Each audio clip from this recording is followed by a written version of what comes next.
अस्सलाम वालेकुम। प्रोग्राम कटहरा, मैं हूं वकास फलाना। नाजरीन, काफ़ी अरसे के बाद 4 दिनों के बाद आप सबसे मिलकर मुझे बड़ी खुशी हो रही है। 4 दिन का वक्फा था।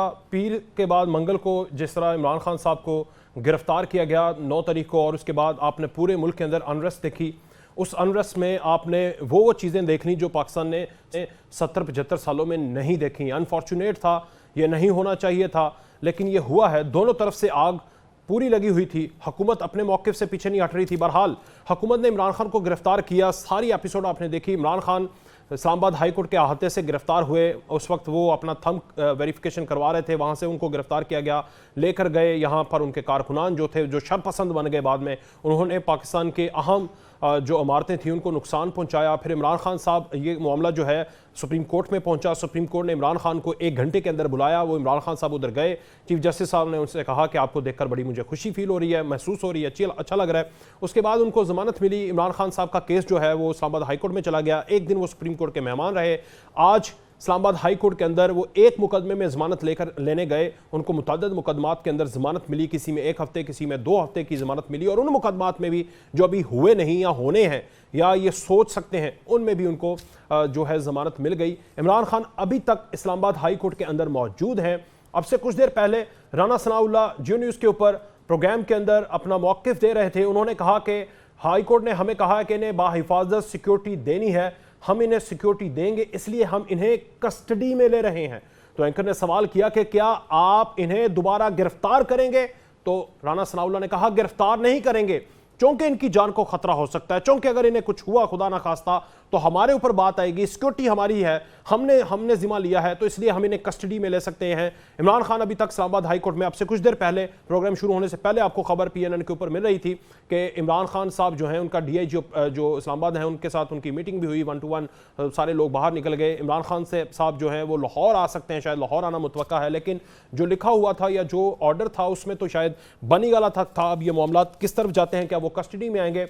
बहरहाल इमरान खान साहब ने कहा कि अगर मुझे दोबारा गिरफ्तार किया गया तो मैं आपको बता रहा हूं कि इससे ज़्यादा मज़ीद सख्त रद्द-ए-अमल आएगा। लेकिन इस सारे सिनेरियो के अंदर मुझे जो हंसी आ रही है ना, वो ये बात है कि पाकिस्तान तहरीक-ए-इंसाफ तो जो करना था उन्होंने किया, लेकिन PDM के, ये सामने आप देख भी रहे हैं, मौलाना फजल रहमान साहब, इन्होंने कहा कि पीर वाले दिन हम धरना देंगे सुप्रीम कोर्ट के सामने, और अगर किसी ने हमें हाथ लगाने की कोशिश की तो हम उसे डंडा और मुक्का भी दे मारेंगे।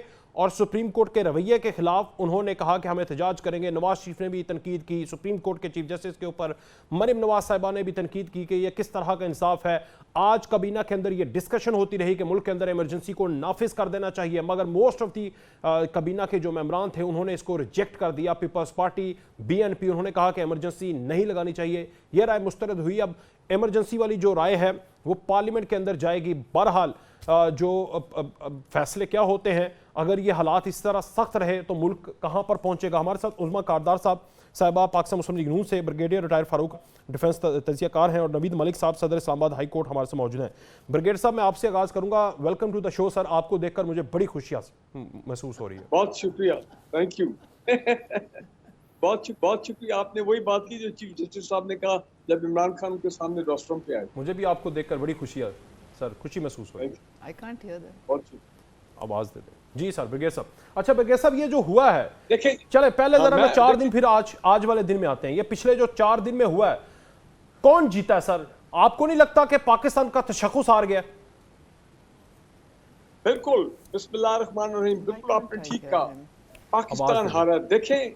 देखें अपना वकास भाई, जब मुल्क में हो आइन शिकनी, जब आप चीफ जस्टिस साहब और बाकी जजेस को तनकीद का निशाना बनाएं, जब सुप्रीम कोर्ट को थ्रेट किया जाए, जब सुप्रीम कोर्ट के ऑर्डर्स को डिफाई किया जाए, जब आइन शिकनी हो, जब रूल ऑफ लॉ को ट्रैम्पल किया जाए, तो ये जो कुछ हुआ है ये फिर होना ही था। तो लिहाजा ये होना था, मैं तो एक्सपेक्ट कर रहा था। और अगर अभी भी हम बाज ना आए, अभी भी सैनिटी प्रिवेल ना हुई, अभी भी अनाव का मसला जारी रहा, अभी भी जनाब वो पाकिस्तान को की बात ना की जाए, पाकिस्तान के बारे में सोचा ना जाए, अपने जाती इंटरेस्ट, खानदानों के इंटरेस्ट, हुकूमत के इंटरेस्ट, पॉलिटिकल पार्टीज के इंटरेस्ट, अगर यही चलता रहा तो मैं नहीं सर, ब्रिगेड साहब मुझे एक बात बताएं, ब्रिगेड साहब एक बात बताएं, मैं बड़ी ना खुली खुली आपसे बात करूंगा। आपका एक पेरेंट इदारा है, आपने देखा कि सारे सिनेरियो में उनका कोई रोल नहीं था, लेकिन हर तोपों का रुख उनकी तरफ था, और उसमें आपने देखा कि तशख़्ख़ुस जो था उसको कितना मजरू किया गया। और एक तरफ पाकिस्तान तहरीक इंसाफ पॉलिटिकल पार्टी थी, जो आज भी उसका लीडर कह रहा है कि अगर मुझे दोबारा गिरफ्तार किया तो इससे शदीद रद्द अमल आएगा। तो आप इस तरह फिर पाल ने अपने मुल्क के अंदर, आपने बलोचिस्तान में लोगों को इस तरह हेल्प किया, उसके बाद वो आपके गले की हड्डी बन गई। उससे पहले केपीके के अंदर आपने 1980s में शुरू किया, 70s में शुरू किया, वो आज आपके गले की हड्डी बनी है, ना निगल रहे हैं ना उनको निकाल रहे हैं आप। तो ये फिर उस तरफ नहीं सिचुएशन जाएगी, या फिर ये वो चीज नहीं है, ये सिर्फ वो था कि रेड लाइन थी, क्रॉस हो गई तो रद्द-ए-अमल आया? Sir, your analysis. बिल्कुल, मैं समझता हूँ कि यहाँ पे एक रेड लाइन क्रॉस हुई है, और वो देखिए, मुझे रेड लाइन इस तरह क्रॉस हुई है कि बिल्कुल मैं कहता हूँ रूल ऑफ लॉ होना चाहिए, सब लोगों को पकड़ना चाहिए, जो गलत काम करे, जो करप्शन करे, जो जेन्युइन गद्दारी करे, जो दहशतगर्द हो, बिल्कुल पकड़ो कानून के मुताबिक। लेकिन मैं ये कहता हूँ कि जब हम अपने सियासतदान, चाहे वो PMLN वाले हों, उन पे तो सारे करप्शन चार्जेस थे, या अब ये PTI वाले जो हैं, ये लीड के लीडर, ये गद्दार भी हैं, ये जनाब दहशतगर्द भी हैं, ये करप्ट भी हैं। यार मुझे आप ये बताएं कि जब हमारे सारे लीडरशिप यही हो गई है, टेंटेड लीडरशिप है, तो इस तरह के जब और एक शख्स के ऊपर हम 150 केस करेंगे, और एक किसी के ऊपर 10-10 शहरों में केसेस करेंगे, जो कि पाकिस्तान में पहले कभी नहीं हुआ, तो ये जो सारा हुआ है, इसकी वजह से एक्सप्लोसिव सिचुएशन पैदा हुई है पाकिस्तान में। और मैं बिल्कुल हुकूमत जो हुकूमत वक्त है, मैं उनको इस बात पे जिम्मेदार ठहराता हूँ। ये पिछले 1 साल में हुआ, उससे पहले कभी ऐसी सूरत हाल पाकिस्तान में नहीं देखी गई है। PMLN के लोग लीडर, वो भी उनके केसेस थे, अरेस्ट थे, वो भी जेल जाते थे, हम पूरे उनको केसेस को फॉलो करते थे, लेकिन ये नहीं था इस किस्म का जो माहौल अभी क्रिएट किया गया है। मैं समझता हूँ ये दानिस्ता तौर पे किया गया है। ये पाकिस्तान के दुश्मन कुछ अंदर बैठे हैं, कुछ पाकिस्तान के बाहर बैठे हैं, उनका नेक्सस इतना खतरनाक हो गया कि उन्होंने कहा इस मौके का फायदा उठाओ। ये PTI की जो गुस्सा है, इसको इनमें बीच में लोगों को इन्फिल्ट्रेट करो, ताकि वो इंसाइट करें। क्या बात कर रहे हैं? ये बाहर की एजेंसीज जो थी वो इन धरना या एहतजाज वालों के अंदर मौजूद थी और उन्होंने किया। ब्रिगेड साहब, ये तो आप नया बाहर वाले नहीं, बाहर वाले नहीं, मैं और आप ही थे। कहने का मेरा मतलब मैं तो नहीं था सब। और यार जब मैं और आप कहता हूँ तो मैं एक पाकिस्तान की शहरियों के वाले से बात करता हूँ। देखें, नहीं वो कैसे होंगे, वो तो कैंट में रहते हैं खुद। देखें, बात यह है कि जब आपने मुल्क को डिस्टेबलाइज करना हो, तो ये नहीं होता कि कोई बाहर के गोरा या कोई और आके यहाँ पे बैठ जाएगा, किसी एजेंसी का आदमी, और वो फिजिकली हिस्सा लेगा। वो आम लोगों के थ्रू करवाते हैं। यानी ये क्लियर हो गया कि पाकिस्तान तहरीक इंसाफ के लोगों के अंदर, दिमागों के अंदर, बाहर के लोगों के दुश्मन मुमालिक के ख्यालात थे, उनके जरिए वो फौज के दर पर पहुंच गए। ये आप कहना चाह रहे हैं? इस तरह सिंपल नहीं, ये भी नहीं। पाकिस्तान के अंदर सहूलतकार थे बाहर के लोगों के, जिन्होंने इस एजुटेशन का फायदा उठाया कि पाकिस्तान को गैर मुस्तहकम करो, पाकिस्तान के अवाम को पाकिस्तान फौज के साथ लड़ा दो। ये मौका है पाकिस्तानी मिलिट्री एस्टैब्लिशमेंट के साथ, जो उनके अपने अंदर के भी कुछ लोग हैं, चाहे वो PTI के लोग थे, चाहे वो और पॉलिटिकल पार्टीज के लोग थे, वो भी उन्होंने इस मौके से जलती तेल पे, क्या उसको बोलते हैं, उन्होंने भी जलती पे तेल डाला। they added fuel to the fire। अपने इसको, ये एक साजिश है, ये साजिश है जी। इसमें इमरान खान का कोई किरदार नहीं है, इमरान खान का कोई किरदार नहीं है। इमरान खान का किरदार इस हवाले से है कि उसके फॉलोअर्स ने एजुटेशन की, उसके फॉलोअर्स ने प्रोटेस्ट, उनका पीसफुल होना चाहिए था, लेकिन वो बीच में और लोग बीच में आ गए। उन्होंने जनाब, अब मैं उस्मा कारदा साहबा से पूछ लेता हूं, फिर नवीद मलिक साहब भी ज्वाइन कर चुके हैं। ठीक पॉइंट समझ आ गई सर। उस्मा साहबा, आपको देखकर मुझे खुशी नहीं हो रही।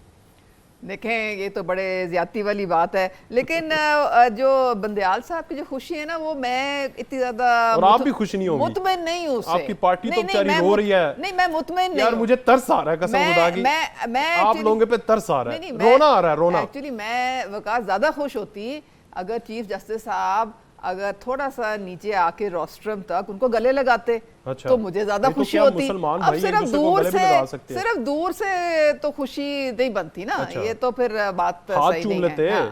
तो जी हाथ चूम लेते, बिल्कुल बिल्कुल चूमते, गले लगाते कि आए हैं, बहुत शुक्रिया आप आए हमारे पास, आप हमारे बड़े वीआईपी गेस्ट हैं, मतलब व्हाई नॉट आफ्टर ऑल। नहीं वीआईपी तो है ना। अच्छा बात सारी ये है, एक बंदे की वजह से आपकी रियासत, चले रियासत मैं नहीं कहूंगा लेकिन आपकी हुकूमत, रियासत तो चलो आई नहीं ना, उन्होंने तो अभी बताया ही नहीं कि हम थे, उन्होंने तो मोहब्बत दिखाई, उन्होंने शफकत दिखाई, उन्होंने कहा कि नहीं हमारे लोग हैं।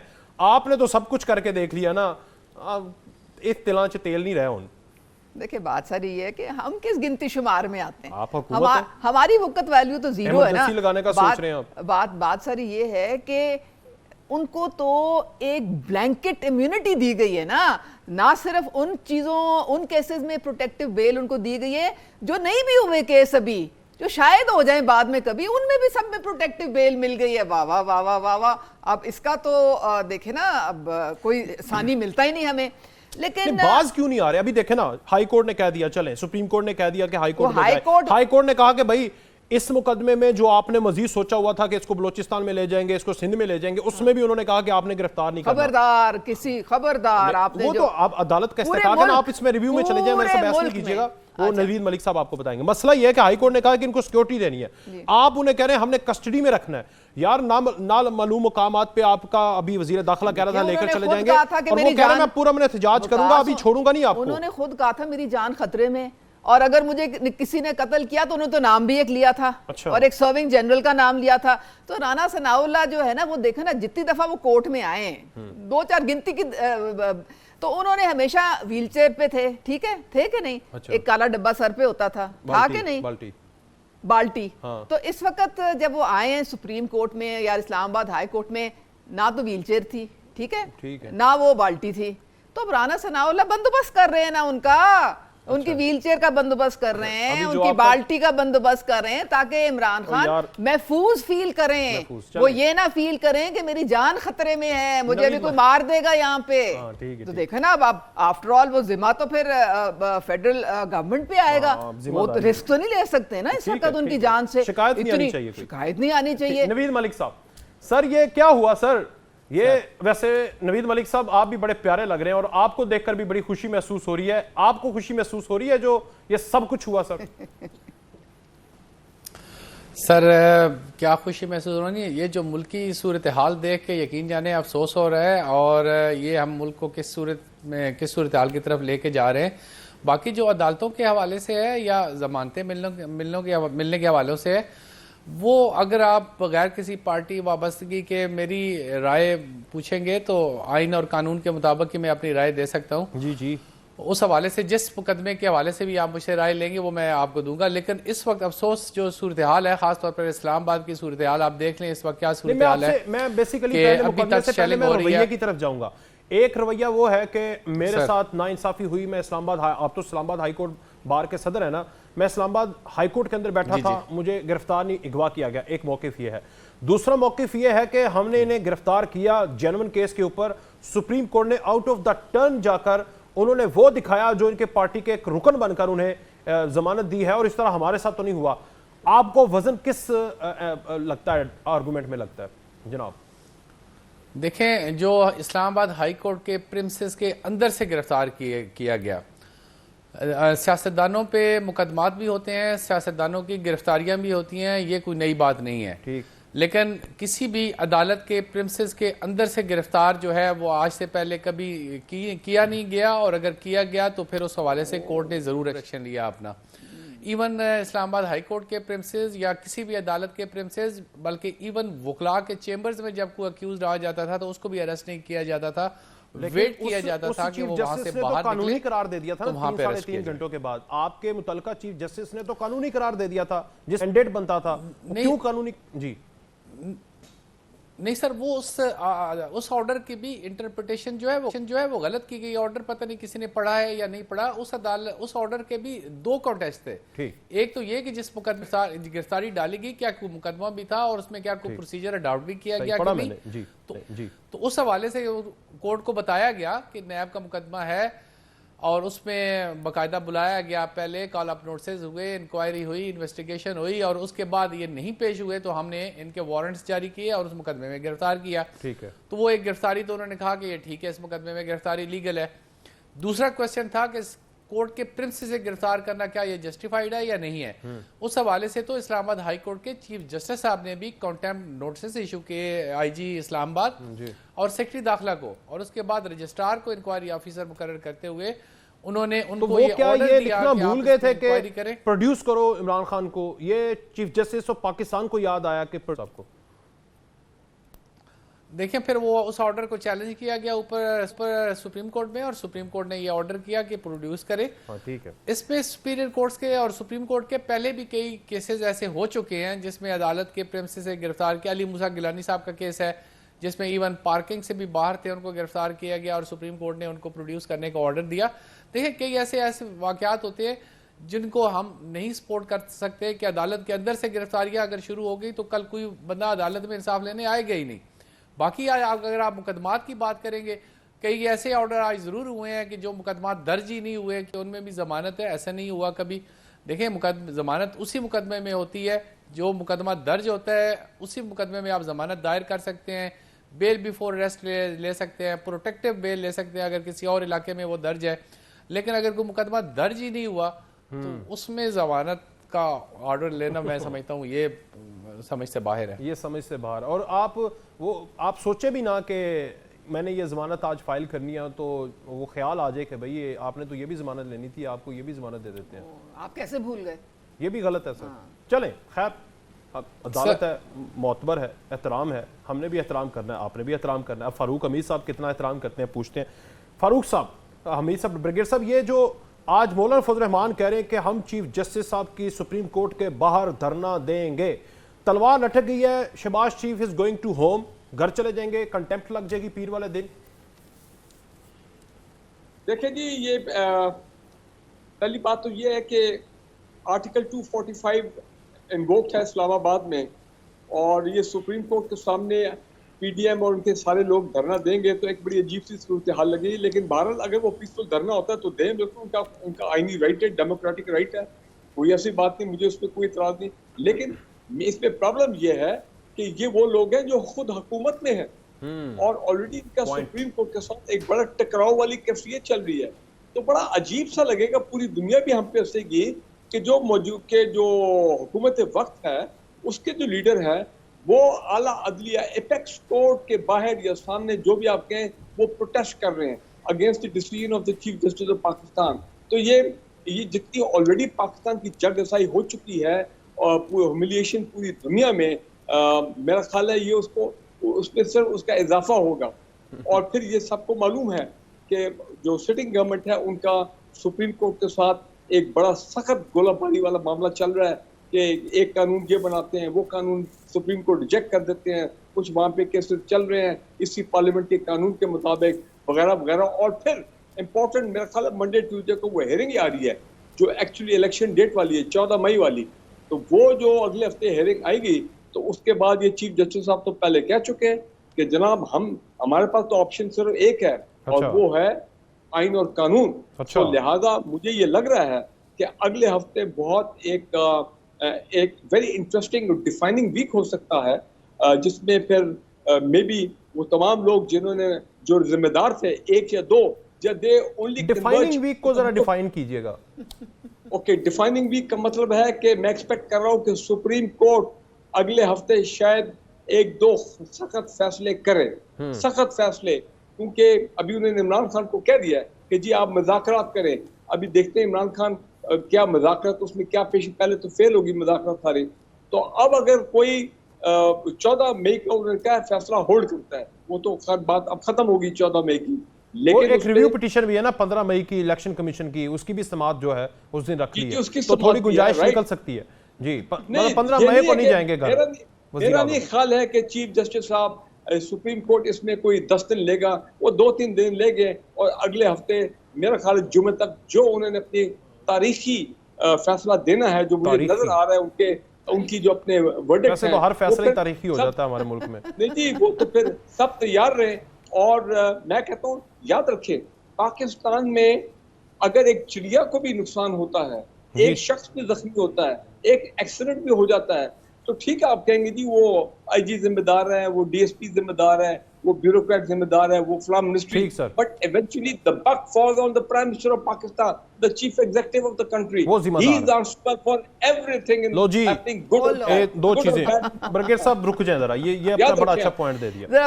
एक तो ये है, मेरी बात सुने, एक तो आप मुज़ाकरात कर लें, आपको लास्ट ऑप्शन दे रहे हैं खान साहब, ठीक है, या चीफ जस्टिस साहब भी, मसला हल करें यार, इलेक्शन के वन डे उनको दोबारा गिरफ्तार कस्टडी में सोचा ना, फाइनलाइज कर ले, खत्म होगी बात। तो इस दफा उस तरफ नहीं होगा रुख, इस दफा रुख होगा आप लोगों के घरों की तरफ, और आप लोगों के पास तो कुछ भी नहीं है ना, कुछ भी नहीं है हमारे और पास। दूसरा ये है और ब्रीडर साहब की तैयारी बहुत ज्यादा है। नहीं वो छोड़ देना, उनको छोड़ दें, मैं मुझसे बात करें। और दूसरा ये है कि आप लोगों ने या तो मुज़ाकरात करने हैं और या ही अहकामात के ऊपर अमल करना है। चलें ब्रेक के बाद बात कीजिएगा, इसका जवाब दीजिएगा। छोटी सी ब्रेक, बिल्कुल यही दो ऑप्शन है बस, छोटी सी सर।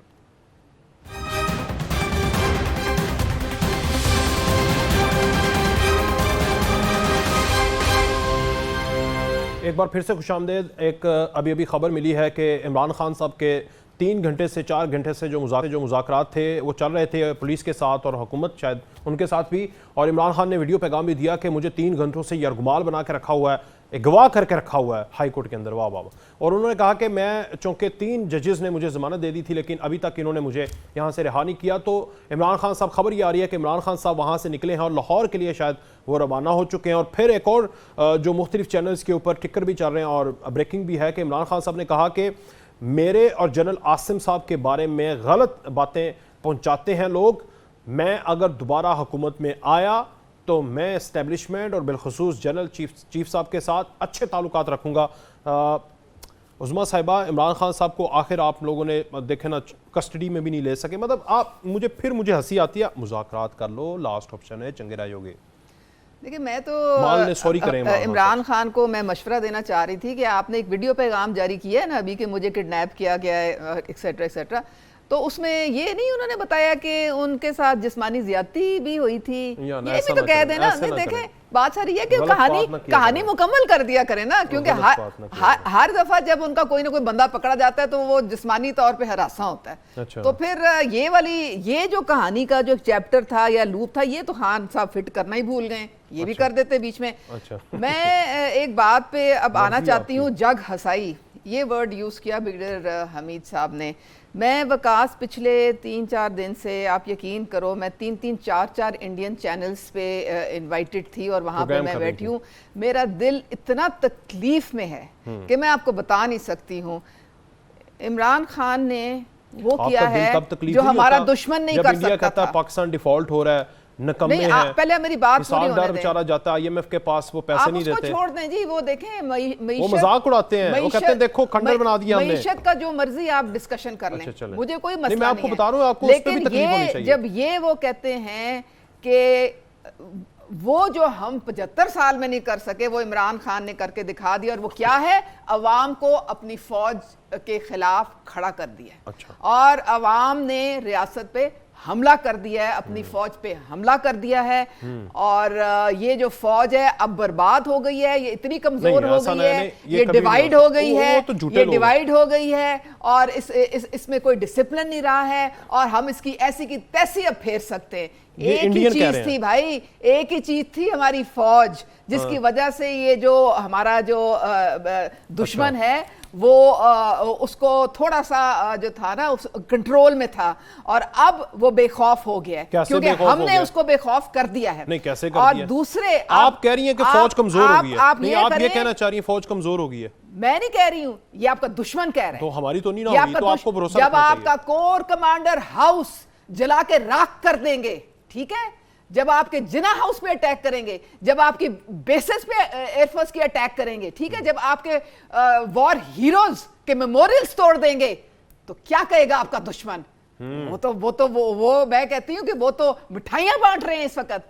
आप ब्रिगेडियर साहब, आप भी उसी फौज के एक रुकन रहे हैं, आपको समझ आनी चाहिए कि मैं इस वक्त क्या बात कर रही हूं। मेरा दिल रो रहा है, एज अ पाकिस्तानी मेरा दिल रो रहा है कि किस तरीके से हमारी वहां पे इंडिया में जो है वो जग हसाई हो रही है। यहां तक उन्होंने कह दिया कि ये जो मुल्क है, ये फौज मुल्क के लिए नहीं बनी, मुल्क फौज के लिए बना है, यहां तक वो हमें ये ताने मार रहे थे और कह रहे हैं अब देखें अब किधर गई इनकी फौज, ये सारे इररिस्पॉन्सिबल हैं, ये न्यूक्लियर एसेट्स जो हैं उसको भी नहीं संभाल सकते हैं। लटकाएं खान को, क्या देर क्या है? नहीं, लेकिन आप ये देखें कि आपने इतनी कोशिश करें, आपने अपनी सियासत को चमकाने के लिए क्या दुश्मनी की है। आपको नेशनल इंटरेस्ट भी याद नहीं रहा पाकिस्तान का क्या है, आपको ये भी याद नहीं रहा कि आपने जो है ये किस तरीके से आपके जो चारों तरफ जो दुश्मन है इंटरनल और जो लाखों जानों का नजराना दिया है इस फौज ने,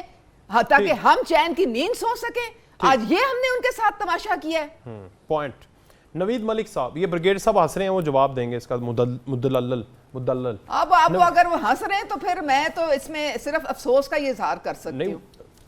नवीद मलिक साहब, सर जो अगर पीडीएम धरना दे देगी सुप्रीम कोर्ट के सामने तो क्या फिर उनके डर से वो कह लेंगे जो अंदर बैठे हैं कि आए जी आपको भी देखकर खुशी महसूस हो रही है? मतलब वो ये सोच रहे हैं कि शायद हम अगर डरा लेंगे धमका लेंगे तो ट्रेंड बन जाएगा ना, कुछ मोहब्बत से कुछ खौफ से फैसले ले लेंगे अपनी मर्जी के।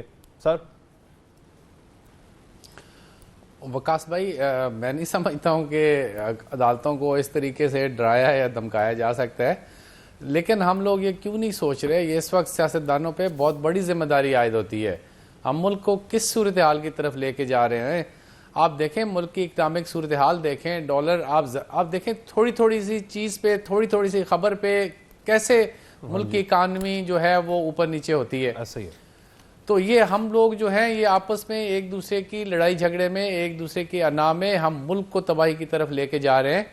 मेरी तो हुकूमत से भी गुजारिश है और पीटीआई से भी गुजारिश है कि इस वक्त जिम्मेदारी का मुजाहरा करें सारे, और आपस में मिल बैठकर एक रोड मैप तैयार कर लें और इलेक्शन की तारीख का तयन कर लें। इलेक्शन हो ताकि मुल्क की भागदौड़, जो मुल्क के जो मुंतखब करदा अवाम जिनको मुंतखब करे, मुल्क की भागदौड़ उनके हवाले की जाए ताकि मुल्क आगे चल सके। ये तो हम मुल्क को तबाही की तरफ लेके जा रहे हैं। अब अगर पीडीएम धरना दे देगी सुप्रीम कोर्ट के सामने, और कल अगर सुप्रीम कोर्ट 14 मई को वो वज़ीर-ए-आज़म साहब के खिलाफ कोई कॉन्टेम्प्ट कर देते हैं या कोई उस प्रोसीडिंग में उनको नाअहल कर देते हैं, तो आप मुझे बताएं मुल्क कहाँ खड़ा होगा, मुल्क किस तरफ जाएगा? तो फिर इनको चाहिए तो ये तसर भी नहीं जाना चाहिए कि एक फरीक को कोई एक्स्ट्रा ऑर्डिनरी रिलीफ मिल रहा है और एक फरीक के खिलाफ ही फैसले किए जा रहे हैं।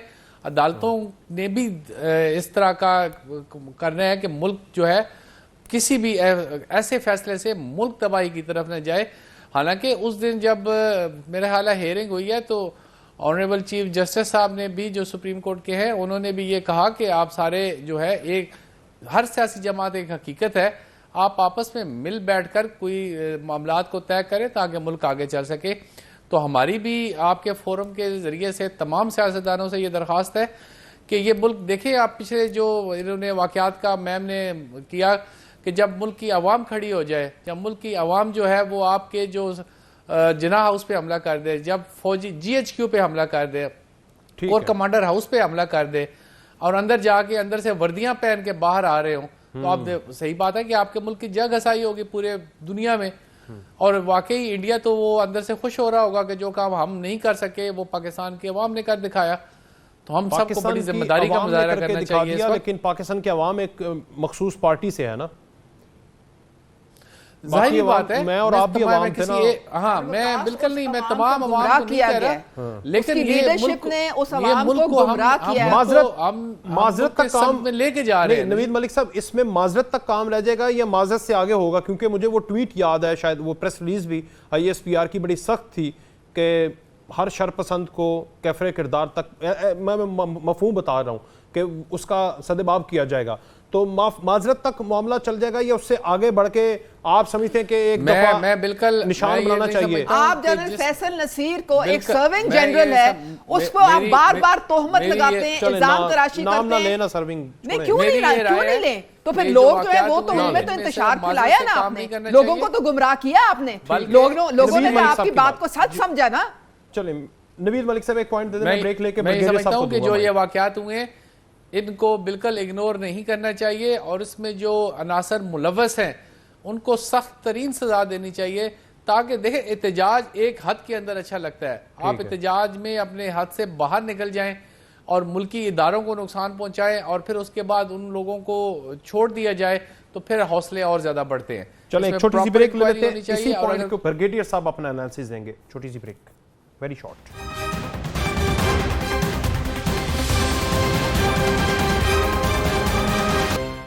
एक बार फिर से खुशामदीद ब्रिगेडियर साहब, आप बताएं ये जो 4 दिन के अंदर हुआ, क्या हुआ? लेकिन जी पहले मैं क्विकली रिस्पॉन्ड करूंगा जो उस्मा साहबा बात करनी थी इंडियन मीडिया के बारे में। दुश्मन होता है, लेकिन उस्मा साहबा को ये सोचना चाहिए दिल में, एंड आई एम श्योर वो तो अब जाहिर बात है इस चीज को मानेंगे तो नहीं, लेकिन आज अगर हमारा दुश्मन जो है वो खुशी से छलांगे मार रहा है तो उसमें उस्मा साहबा का बड़ा रोल है। इन्होंने लाके पाकिस्तान को कहाँ बर्बाद करके खड़ा रख दिया।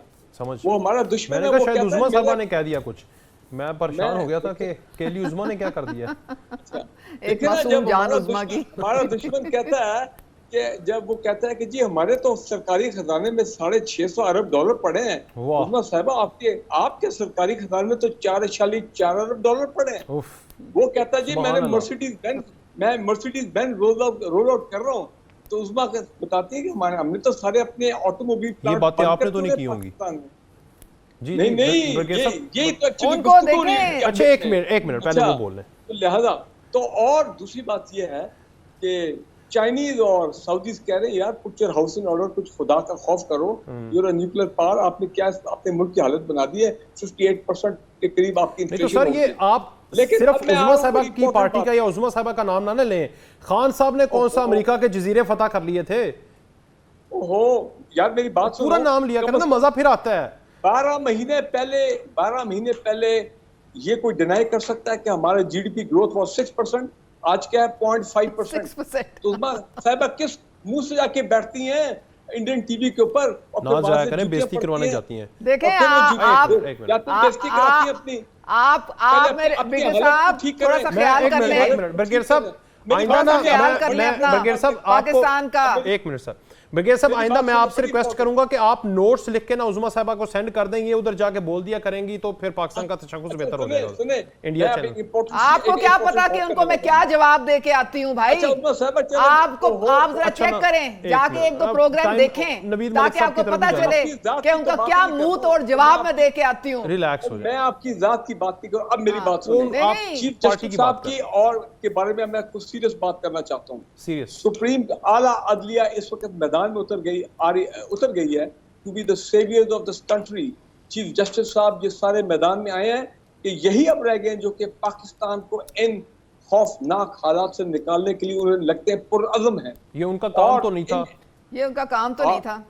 Agreed, I agree with you, ये तो उस्मा साहबा का काम था और नहीं, इनकी पार्टी का आप काम बगैर था। साहब आप यहाँ पर मेरी यार, सीट मेरी पर बात- बैठ जाएं तो क्या मैं खुश हो जाऊंगा या फिर लोग आपको देखना मतलब आपको नहीं, देखने नहीं, लग जाएंगे? लोग तो मेरी- कहेंगे ना कि यार, मेरी आपने बात निकाल समझे। दिया वकास फलाना को, बेचारे की नौकरी लगी हुई थी। मेरी बात समझे, मेरी बात सुने। सुप्रीम कोर्ट ने जब देखा है कि यहाँ पे हालात इस नहज तक पहुंच गए अच्छा, हैं माशाल्लाह, और सब अपने एक फुट पीछे हटने वो तो को मुशर्रफ तैयार भी नहीं यही है। देख के आया था ना, वो डूब रहा है। उससे पहले ओ भाई- जिया भी यही देख के आया था। वो अब ये आ जाए देख फिर के। कोई बात कर रहे हैं। और भाई मैं सुप्रीम कोर्ट की बात करूं, मैं चीफ जस्टिस की बात कर रहा हूं। मैं ये कह रहा हूं- जी सर। लिहाजा जब उन्होंने मेरी देखा समझ- कि ये 150 केसेस ने पाकिस्तान को मरवा के रख दिया है, हर तरीके से पाकिस्तान डाउन हो गया है, तो को भाई हालात को तो को ठीक ठीक है, करो, ले। हालात को ठीक करो। उस्मा साहब, देखिए, very मैं quickly। फिर- अब मेरे ख्याल में मैं बात एक मिनट। आला अदलिया वो समझ गए कि ये उनको अंदर से सब पता है कि क्या केस ठीक है, क्या ठीक Very nice। केस ठीक नहीं है। तो अगर जल्दी- गलत जल्दी- कोई केस सही बना है, मैं जरा- तो खुशी गलती होना जिस तरह चाहिए। खुशी महसूस पकड़ने होती है यार, 5 मिनट में जमानत मिल जाती है, इसी तरह वो 6000 जो केसेस लटके हुए हैं ना लोगों के, आम लोगों के, वो भी मैं अभी कैलकुलेशन कर रहा था, वो 3.5 दिनों के अंदर खत्म हो जाएंगे सर। 3.5 दिनों में बस। इस वकास वक्त पाकिस्तान एक की मौलाना सालियत हिदायतुल्लाह important हैं बलूचिस्तान में, पाकिस्तान की security कई important महीने है, से क्या बैठे चीज़ हुए important है? जाने से क्या चीफ खुदा जस्टिस की के- नजर उन पे चलें, क्यों नहीं नवीद पड़ती साहब। है? क्या वो होगी बेल इन लेने के लिए चीज़ों कई महीने से बैठे हुए नवीद और मलिक साहब, उनकी पिटिशन ही नहीं लगती। इतनी स्पीड से अगर इंसाफ मिल जाए मुझे और आपको, आप तो इंसाफ लेके देते हैं, वैसे मैं ही आपके पास आऊं और आप इतनी जल्दी मुझे इंसाफ ले देना तो वाह वाह वाह। मैं कहूंगा मैं पाकिस्तान में नहीं रह रहा, मैं कुछ जन्नत में रह रहा हूं। हो सकता है सर अगर नवीद मलिक? पाकिस्तान की खातिर इंसाफ को इस तरह स्पीडी करना हो और इस एबनॉर्मल हालात में, तो ये बिल्कुल जायज है। हम ठीक है पाकिस्तान नवीद की मलिक साहब। बात सर